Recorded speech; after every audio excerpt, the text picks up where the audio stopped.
క్రీస్తునందు ప్రేమైన సహోదరి సహోదరులకు యేసుక్రీస్తు నామములో శుభములు. దేవుని యొక్క మహిమ మీ మీద ప్రకాశించునుగాక.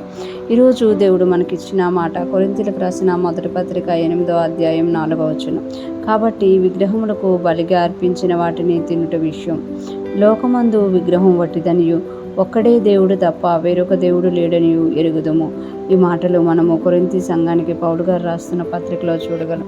పౌలు గారికి వాళ్ళు కొన్ని విషయాలు డౌట్స్ అడిగినట్లుగా మనం ఈ లెటర్స్లో చూడగలమాట. అందుకే ఇక్కడ మనకి 4వ వచనం మొదటి భాగంలో చెప్తున్నారు కదా, కాబట్టి విగ్రహములకు బలిగా అర్పించిన వాటిని తినుట విషయం. కొరింథీ సంఘము ఒక అన్యులైన దేశం, అన్యులైన వారు అనమాట. అన్యులుగా ఉండి దేవుని నమ్ముకొని ఒక సంఘంగా ఏర్పడ్డారు. పౌలు గారు చెప్పిన సువార్తను విని వాళ్ళు దేవుని నమ్ముకున్నట్టుగా కూడా మనము చూడగలం అనమాట. ఇక్కడ మనం చూసుకుంటే వాళ్ళు కొన్ని డౌట్స్ పెట్టారన్నమాట. డౌట్స్ ఉంటే పౌలు గారు ముందు పెట్టారన్నమాట. వాళ్ళందరూ అన్యుల్లో నుండి వచ్చిన వారు కనుక ఆ విగ్రహాలకి బలిగా అర్పించిన వాటిని మేము తినొచ్చా అనే విషయాన్ని పౌలు గారికి అడిగారు. కాబట్టి పౌలు గారు దాన్ని టైటిల్గా పెడుతూ ఈ మాటలు చెప్తున్నట్టుగా మనం చూడగలం.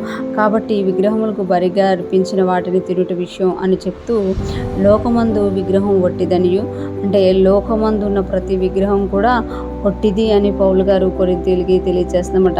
అది ఒట్టిది అని మీరు తెలుసుకొని యేసయ్యని నమ్మారు కనుక లోకంలో ఉన్న విగ్రహం అంతా కూడా ఒట్టిది అని మీరు నమ్మాలి, అదే నిజము అని ఇక్కడ కొరింథీ సంఘానికి పౌలు గారు తెలియజేస్తున్నారు. ఒక్కడే దేవుడు తప్ప వేరొక దేవుడు లేడని ఎరుగుదుము. ఒక్కడే దేవుడు, ఆయన యేసయ్య మాత్రమే దేవుడు అనమాట. తప్ప వేరొక దేవుడు లేడని ఎరుగుదుము. వేరొక దేవుడు లేడనమాట. సర్వ సృష్టికి సృష్టికర్త ఒక్కలే, మన కొరకు ప్రాణం ఇచ్చింది కూడా ఒక్కలే, మనలో నివసిస్తున్నది కూడా ఒక్కలే అనమాట. కానీ దానికి మించినది లోకంలో నుండి పుట్టినది అనేసి మనకి ఇక్కడ పౌలు గారు తెలియచేస్తున్నమాట. లోకంలో ఉన్న విగ్రహము ఒట్టిది, లోకమందున్న ప్రతిదీ కూడా అది ఒట్టిది అని మనం తెలుసుకున్నప్పుడు దాని విషయంలో మనం ఎక్కువగా పట్టించుకోమట. అది ఒట్టిది కనుక మనకు దేవుడు ఒక్కలే. ఆ దేవుడు ఎవరు అనంటే యేసయ్య. మన కొరకు ఎవరైతే ప్రాణం ఇచ్చారో మనల్ని రక్షించడానికి ఆయన మాత్రమే దేవుడు, ఆయన ఒక్కలే దేవుడు అని మనము ఎరుగుదుము అంటున్నారు. ఎందుకంటే కొరింథీ సంఘము ఆ సువార్తను నమ్మి వచ్చిందనమాట.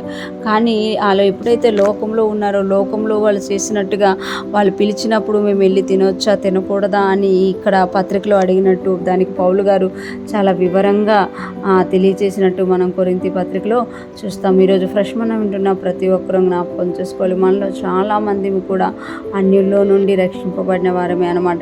మనం రక్షింపబడినప్పుడు మనకందరికీ తెలిసిన విషయం ఏంటి అని అంటే, మనం ఏదైతే ఆరాధిస్తున్నామో మన పితరుల నుండి ఏదైతే మనం ఆరాధించడానికి వచ్చిందో అదంతా కూడా విగ్రహం ఒట్టిది అని మనం తెలుసుకొని మన కొరకు ప్రాణం ఇచ్చిన యేసయ్యను మనము కలుసుకొని ఉన్నామనమాట. కనుక బలిగా అర్పించిన వాటిని, విగ్రహములకు బలిగా అర్పించిన వాటిని మనం తినకూడదని, అదే సమయంలో యేసుక్రీస్తు శరీరంలో మనం పాలు పొందుకుంటున్నాం కాబట్టి ఆయనతో కలిసి మనం జీవించేవారిగా ఉండాలని దేవుడు మనకి తెలియజేస్తున్నారు. దేవుడు ఒక్కడే, ఆ దేవుడు యేసయ్య అయి ఉన్నారు అనే సత్యాన్ని మనం ఎరిగి ఉన్నాం కనుక ఇదే సత్యాన్ని మనం అనేక మందికి తెలియజేస్తూ అనేక మందిని దేవుని వైపు త్రిప్పేవారంగా, దేవుని రాజ్యాన్ని బలంగా కట్టేవారిగా మనం ముందుగాక.